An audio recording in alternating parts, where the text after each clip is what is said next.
Hello everyone, আসসালামু আলাইকুম। কি অবস্থা সবার? কেমন আছেন সবাই? আশা করি যে যেখান থেকে আমার ভিডিওটি দেখছেন অথবা শুনছেন সবাই মহান আল্লাহর রহমতে ভালো আছেন, সুস্থ আছেন, নিরাপদে আছেন। আলহামদুলিল্লাহ, আমরা আপনাদের দোয়ায় আল্লাহর রহমতে ভালো আছি। সবাইকে ওয়েলকাম করছি আমার চ্যানেলের নতুন আরও একটি লাইফস্টাইল ব্লগ ভিডিও দেখার জন্য। ভিডিও শুরুতে সবাইকে একটা অনুরোধ করছি, প্লিজ একটি লাইক দিয়ে ফুল ভিডিওটি কন্টিনিউ করবেন। আর প্লিজ কেউ টেনে টেনে অথবা স্কিপ করে দেখবেন না। তো আজকে হচ্ছে বাবার বাড়ির শেষ দিন, চলে যাচ্ছি নিজের আপন সংসারে। জীবনের প্রতিটি অধ্যায় কিন্তু একদম আলাদা আলাদা হয় এবং সেটাকে মানিয়ে নিতে হয় আমাদের সবাইকে। আর আমরা মেয়েরা এমনই, আমরা যখন যেখানে যাই তখন সেখানে তেমনই। যেমন নিজের সংসারে একরকমভাবে থাকতে হয়, আবার শ্বশুরবাড়ি গেলে আরেক রকমে থাকতে হয় এবং বাবার বাড়ি গেলে আরেক রকম। তো আমাদের বিভিন্ন জায়গায় বিভিন্ন রকমের আমরা।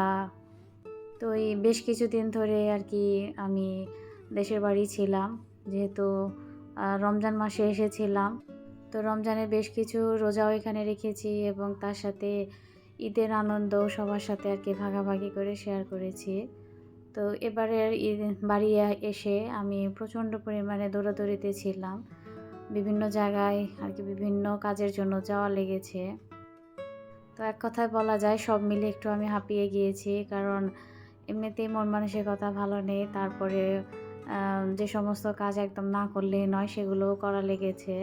তো আমি ঢাকায় এসেছি অনেক দেরিতে, যেহেতু বাচ্চাদের স্কুল খুলে গেছে। আর আমি যেদিন এসেছি সেদিন মানে বাচ্চাদের স্কুল খোলার আর কি চতুর্থ দিন ছিল।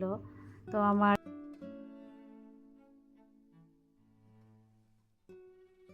সব মিলিয়ে চিন্তা করলাম যে গেলে তো আর হুট করে আসা যাবে না, যেহেতু এসেছি তো দু একটা দিন একটু বেশি থেকে যাই। আর সংসারে ফিরে তো সেই আগের রুটিনে ফিরে আসতে হবে। তো আমার অনেক আপুরাই কিন্তু তাদের সংসারে ফিরে এসে সেই আগের রুটিনের ভিডিওগুলো দেওয়া শুরু করেছেন। তো আমার কিন্তু অনেকটাই দেরি হয়ে গেছে। তো বাড়ির ভিডিওগুলোই দেখা গেছে আমি অনেকগুলোই আর কি শেয়ার করেছি। তো যাই হোক, বাড়িতে ভালো মন্দ সব কিছু মিলিয়ে আলহামদুলিল্লাহ সুন্দর দিনগুলো কাটিয়েছি সবাইকে নিয়ে। আর এই তো আপনারা তো দেখতেই পেলেন যে আমাদেরকে নেওয়ার জন্য গাড়ি চলে গিয়েছিল। তো অনেকটা জার্নি করে আর কি এই তো বাসার কাছাকাছি চলে এসেছি। আর ঢাকা শহর আসা মানেই হচ্ছে সেই জ্যাম, জ্যাম তো থাকবেই, ইচ্ছে করলে তো আর যাওয়া যাবে না। তো এসে দেখি যে প্রচুর পরিমাণে জ্যাম লেগেছে, যেহেতু কর্মব্যস্তময় শহর, আবারও লোকজনে ভরে গিয়েছে, সবাই যার যার কাজে আর কি নেমে গিয়েছে। তো এই জন্য সেই আগের পুরনো সেই ঢাকা শহরের কোলাহল পরিবেশ ছেড়ে গ্রামের নিরিবিলি শান্তশিষ্ট পরিবেশে থাকার কিন্তু মজাই অন্যরকম। আর শহরের জীবন একরকম আর গ্রামের জীবন আরেক রকম, অনেক পার্থক্য আছে। তো আমাদের ঢাকায় আসতে আসতে বিকেল হয়ে গিয়েছিল। তো আলহামদুলিল্লাহ খুব ভালোভাবে আর কি চলে আসতে পেরেছিলাম। আর যেহেতু আমি যেদিন এসেছি সেদিন আর কি সরকারি অফিস আদালত সব কিছুই খোলা ছিল। আর ঢাকায় কিন্তু যত রকমের মানুষ আর কি ঢাকার বাইরে গিয়েছিল সবাই কিন্তু অনেক আগেই চলে এসেছে, যার কারণে আমি যেদিন এসেছি সেদিন আমাদের অতটা জ্যাম পাইনি। বিশেষ করে ঢাকার বাইরে তো একদমই জ্যাম ছিল না। তো ঢাকার ভিতরে হালকা পাতলা একটু জ্যাম পেয়েছিলাম, তাছাড়া কিন্তু একদম নিরিবিলি খুব ভালোভাবে আর কি আমরা চলে আসতে পেরেছি।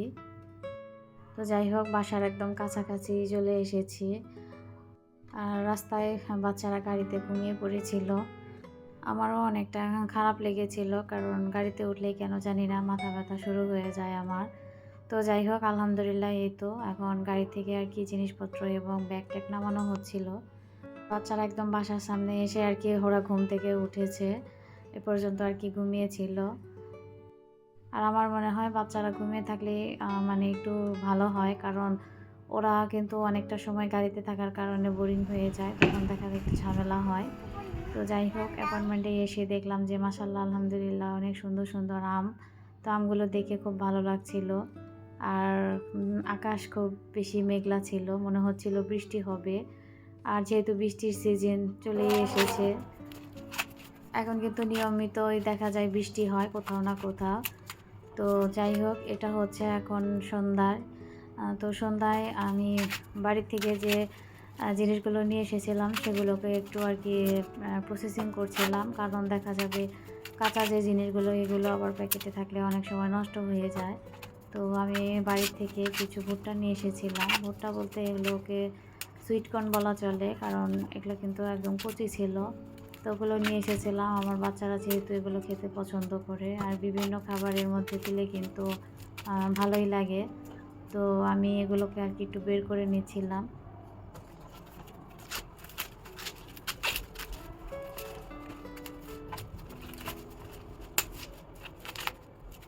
তো বাড়ির থেকে কিছু শাকসবজি নিয়ে এসেছিলাম, পুঁই শাক এবং লাউ শাক নিয়ে এসেছিলাম। আমাদের পাশের বাসার এক আন্টি আমাকে কিছু লাউ শাক দিয়েছিল, তো সেগুলো আর কি নিয়ে এসেছিলাম। তো ওই জিনিসগুলো আসলে ভিডিও করতে একদমই মনে ছিল না। আর এই যেগুলো হচ্ছে আমাদের গাছের কিছু লেবু।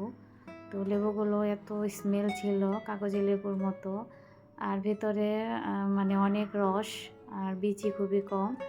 তো যাই হোক, ঘরের কাজকর্ম করেছি, রান্নাবাড়াও করেছি। তো অফলাইনে ওগুলো করেছি, এত কিছু আসলে এক জায়গা থেকে এসে ভিডিও করা সম্ভব হয়নি। তো তারপরে একটু সন্ধ্যার দিকে বাচ্চাদেরকে একটু পড়তে বসিয়েছিলাম, যেহেতু অনেকটা গ্যাপ হয়ে গিয়েছে পড়ালেখা থেকে। তো ওদের কিন্তু সেই আবার আগের নিয়মে আর কি আনতে হবে, আর আগামীকাল তো অবশ্যই আবার স্কুলেও যেতে হবে। তো যাই হোক, ভিডিওর একদম শেষ পর্যায়ে চলে এসেছি। আপনাদের কেমন লাগলো অবশ্যই আমাকে কমেন্টের মাধ্যমে জানাতে পারেন। আর আমার নতুন আপু ভাইয়েরা প্লিজ আমার চ্যানেলটিকে সাবস্ক্রাইব করে আমার পাশে থেকে যেতে পারেন।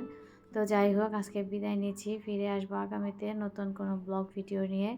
সে পর্যন্ত আপনারা ভালো থাকবেন, সুস্থ থাকবেন, নিরাপদে থাকবেন। আল্লাহ হাফেজ।